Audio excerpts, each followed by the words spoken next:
Universities colleges में जब भी एडमिशन की बातचीत आती है तो ये प्रश्न उठता है कि ये वाली यूनिवर्सिटी कैसी है, ये वाला कॉलेज कैसा है, इसमें मुझे एडमिशन लेना चाहिए कि नहीं लेना चाहिए, इसकी रैंकिंग कैसी है।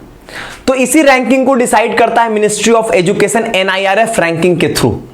NIRF रैंकिंग अलग अलग सेक्टर्स में, जैसे यूनिवर्सिटी की अलग, कॉलेजेस की, फिर वहां पे आपके मेडिकल, इंजीनियरिंग, लॉ, एग्रीकल्चर, सब इंस्टीट्यूट्स की अलग अलग रैंकिंग यहां पर की जाती है कि अपने वो क्षेत्र में किस रैंक, किस पायदान पे है, ये यहां पर बताया जाता है। उसके कई सारे पैरामीटर्स होते हैं, उन पैरामीटर्स का भी मैं आपसे जिक्र करूंगा। और फिलहाल मैं सबसे पहले आपको कुछ रैंकिंग्स दिखा देता हूं। आपके मन में होगा कि सर ये वाली university BHU, DU, JNU, JMI, ये सबके रैंकिंग्स क्या है, आप जानना चाह रहे होगे। कुछ कॉलेजेस की रैंकिंग आप यहां पर आपके मन में होगा कि इस बार मिरांडा हाउस की रैंकिंग क्या है, हिंदू कॉलेज की रैंकिंग क्या है। तो इन सभी चीजों को मैं आपको इस वीडियो में पहले दिखा देता हूं, फिर मैं पैरामीटर्स की भी बातचीत आपसे कर लूंगा यहां पर। फिर मैं ये भी बताऊंगा क्या इसके बेसिस पे ही हमको अपने इंस्टीट्यूट का सिलेक्शन करना चाहिए, ये भी हम लोग यहां पर बातचीत करेंगे। ठीक है, चलिए। तो सबसे पहले यहां पर आप देखोगे तो बहुत सारे सेक्टर्स में यहां पर जो है वो आपकी रैंकिंग की जाती है। सबसे पहले अगर हम लोग यहां पर यूनिवर्सिटीज को देखें, जिसके लिए हम लोग सबसे ज्यादा जो है वो एक्साइटेड है, तो पहली रैंक इस बार आपके ISC बेंगलुरु का, अच्छा 100 रैंकिंग यहां पर आपको टोटल दिखाई देगी।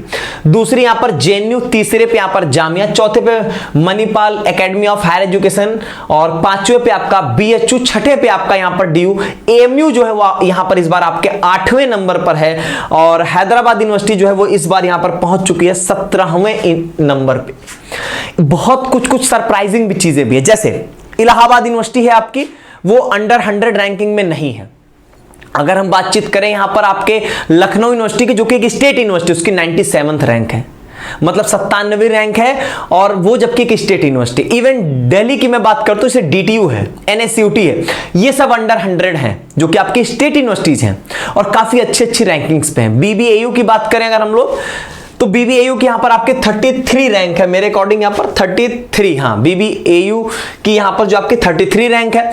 इवन आपके यहां पर मैं LPU की बात करूं, MET की बात करूं, जो कि आपके प्राइवेट है लेकिन काफी शानदार रैंकिंग है। LPU की 27 है, और यहां पर MET की अगर हम बातचीत करें तो 32वीं रैंक है यहां पे।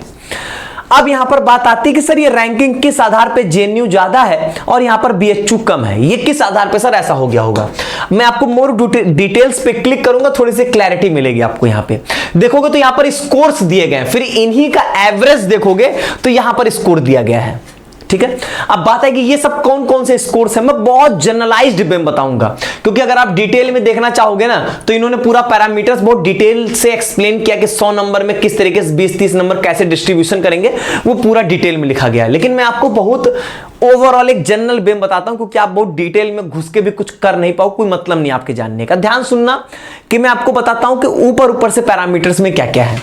अगर हम बात करें सबसे पहला पैरामीटर, जो कि आपको TLR लिख रहा है, इसमें बेसिकली होता है कि आपके यहां पर जो है वो किसी भी इंस्टीट्यूट्स में जो स्टूडेंट्स की स्ट्रेंथ क्या है, टीचर स्टूडेंट का रेशियो क्या है, फैकल्टी स्टूडेंट का, मतलब ऐसा तो नहीं कि बच्चे बहुत ज्यादा हैं और टीचर्स कम हैं, ये रेशियो यहां पर अच्छे से मेंटेन है कि नहीं है। उसी तरीके से PhD में क्या सीट मैट्रिक्स है, उसको सबको यहां पर एनालाइज जो है वो किया जाता है, जिसके बेसिस पे यहां पर ये स्कोर आपको दिया जाता है। दूसरे स्कोर के बाद जो वो RPC जो लिखा है यहां पे, वो बेसिकली यहां पर रिसर्च प्रोजेक्ट वर्क कैसा है वो यहां पर देखा जाता है कि नंबर ऑफ पब्लिकेशंस कैसे हैं, उसमें से अच्छे पब्लिकेशंस क्या थे, कुल मिलाकर रिसर्च रिलेटेड काम कितना हुआ है इंस्टीट्यूट में, उस चीज को यहां पर जज किया जाता है। ये होता है ग्रेजुएशन आउटकम GO।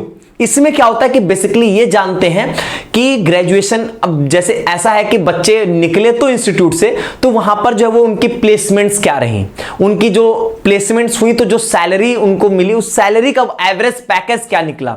तो बेसिकली आपके यहां पर प्लेसमेंट से रिलेटेड यहां पर जो है वो बातचीत यहां पर होती है। OI की अगर हम बातचीत करेंगे यहां पर, तो ये होता है कि फॉरेन्स के, मतलब अदर कंट्रीज के बच्चे कितने यहां पर अप्रोच कर रहे हैं, वो यहां पर देखा जाता है कि फॉरेन वाला यहां पर जो है वो किस तरीके की अप्रोच है, वो चीजों को चेक करते हैं। परसेप्शन में आता है कि पब्लिक परसेप्शन कैसा है, या जो एम्प्लॉयर है उनका परसेप्शन कैसा, बेसिकली जो वो एक नजरिया देखा जाता है कि नजरिया यहां पर JNU के प्रति कैसा है या BHU के प्रति कैसा है, वो नजरिए के बेसिस पे यहां पर जो है वो यहां पर जज किया जाता है। जबकि इसमें बहुत डीपली बातें हैं, अगर आप देखोगे तो पूरा एक PDF यहां पर आपको डिटेल में दिया गया है, किस तरीके के यहां पर क्या बातें हैं। वो सारी चीजें यहां पर दी गई हैं, ठीक है। तो वो पूरी डिटेल में जानने की कोई जरूरत नहीं, लेकिन आपके जो पैरामीटर्स हैं वो बेसिक पैरामीटर्स जो हैं वो यही है, अगर हम लोग ऊपरी नजर से देखें तो।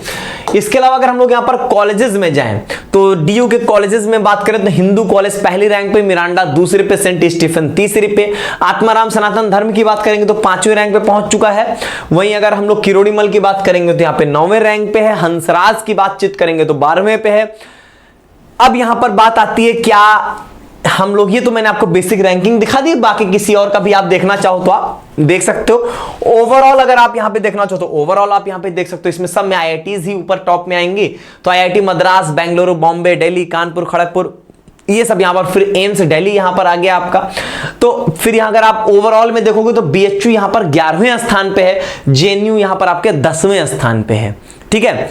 और इस तरीके तो आपका होगा कि पूरा ओवरऑल अगर हम लोग यहां पर रैंकिंग देखेंगे तो यहां पे दी गई है। तो ये इन रैंकिंग्स के बेसिस पे पहली बात तो ये ठीक है कि हम लोग को एक आइडिया तो लगता ही है, लेकिन हम बहुत कुछ इसके बेसिस पे अपना डिसीजन नहीं ले सकते हैं। और चूंकि मैंने बताया ना कि इनके जो पैरामीटर्स हैं वो अलग अलग पैरामीटर्स हैं, उन सब पे जो खरे उतरते हैं, या हो सकता है कोई किसी चीज में ज्यादा अच्छा हो गया और किसी चीज में कमजोर हो गया तो रैंकिंग यहाँ पे कम हो गई। तो ये चीजें हम लोग 100% इसी पे विश्वास करके और इसी के हिसाब से अपने एडमिशन का डिसीजन लेंगे, ये सही नहीं होता है। हाँ, लेकिन नो डाउट जिनकी रैंकिंग्स अच्छी, वो इंस्टीट्यूट्स तो अच्छे हैं, तभी उनकी रैंकिंग यहाँ पर अच्छी हुई है।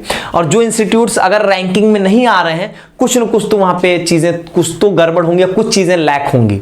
मैं एक चीज कहूंगा कि यूनिवर्सिटीज की रैंकिंग तो काफी हद तक सही रहती है, ठीक है। अगर मैं कहूं तो कॉलेजेस की रैंकिंग में चीजें ऐसी होती हैं कि वहां पर हम लोग बहुत ज्यादा उनके बेसिस पे ट्रस्ट करके ही वैसे एडमिशन प्रोसीजर में जाएं तो थोड़ा सा मुश्किल हो जाएगा, खासकर अगर हम लोग डीयू की बात करें, क्योंकि इसमें ओवरऑल सब कुछ देखा जा रहा है। और आपके साथ ऐसा है कि आपको तो ग्रेजुएशन करने जाना है ना, आपको ओवरऑल तो देखना नहीं वहां पे, तो इसीलिए डीयू के कॉलेजेस की रैंकिंग हम लोग इनके बेसिस पे तो नहीं देख सकते हैं। क्योंकि अब ऐसा है कि आपको करना बीएससी ऑनर्स केमिस्ट्री है, तो आप उसके हिसाब से अपने कॉलेजेस को देखोगे ना। ये नहीं कि ओवरऑल कॉलेज में यहां पर क्या क्या चीजें हैं, किस तरीके से रिसोर्सेज का मैनेजमेंट है, किस तरीके से वहां पर जो रिसर्च का मैनेजमेंट है, तो वो सब हम चीजें उसमें इन्वॉल्व तो नहीं होने जाएंगे। हमको तो बीएससी ऑनर्स केमिस्ट्री का कोर्स देखना होता है। लेकिन ओवरऑल यूनिवर्सिटीज की रैंकिंग में यहां पर जो है वो सही रहता है। लेकिन अब वही बात है, जेएनयू की रैंकिंग ऊपर है, जामिया के ऊपर है, भाई सीयूईटी से तो हो ही नहीं रहा है। जामिया की रियलिटी क्या है, जामिया बहुत अच्छी यूनिवर्सिटी है, सारे कोर्सेज हैं वहां पे, लेकिन सीयूईटी के थ्रू तो बड़े लिमिटेड कोर्सेज हैं। जेएनयू में यूजी के लेवल पे कोर्सेज ही नहीं है, सिर्फ फॉरेन लैंग्वेज के लिए बीए कर सकते हो और कुछ कर ही नहीं सकते वहां से। तो हमारे लिए क्या है ये भी तो हमको देखना है। बीएचयू की रैंकिंग 5वें नंबर पे ठीक है, लेकिन हमको सारे कोर्सेज तो अवेलेबल है वहां पे, ये भी तो हमको देखना होगा। तो हमें अपने नजरिए से देखना है, तब हम वहां पे जज करें तो हमारे लिए बेहतर है। अब हमको बीएससी ऑनर्स केमिस्ट्री करना है तो मेरे लिए जेएनयू जेएमआई होगा अच्छा, हम क्या करें जब हमको मिलेगा ही नहीं वो सीयूईटी के थ्रू, तो हमारा क्या मतलब है। सेम वैसे एएमयू है तो एएमयू 8वें या 9वें नंबर पे था आपका, क्या मतलब है जब वहां पर एडमिशन ही नहीं होना है सीयूईटी के थ्रू, वो अपना एंट्रेंस अलग से ले रहे हैं। तो ये देखना होगा कि हमारा नजरिया, हमें क्या चाहिए, हमारे लिए जो चीजें इंपॉर्टेंट है वो कहां पे हैं, वो हमारे लिए जरूरी होता है। बाकी अगर आपका एडमिशन जिस भी यूनिवर्सिटी में होगा उसको आप बेस्ट से बेस्ट रैंक पे देखना चाहोगे, ये मैं जानता हूं, ठीक है। तो चलिए, ये था एक आपके लिए एक तरीके से इंफॉर्मेटिव वीडियो, जान के आपको अच्छा लगा होगा। बाकी जो होगा वो बाकी चीजें आपको कैसे अपने कॉलेजेस और यूनिवर्सिटीज को डिसाइड करना, उसके बारे में समय समय पे आपको सारी चीजें समझाई और बताई जाती हैं। बहुत बहुत धन्यवाद।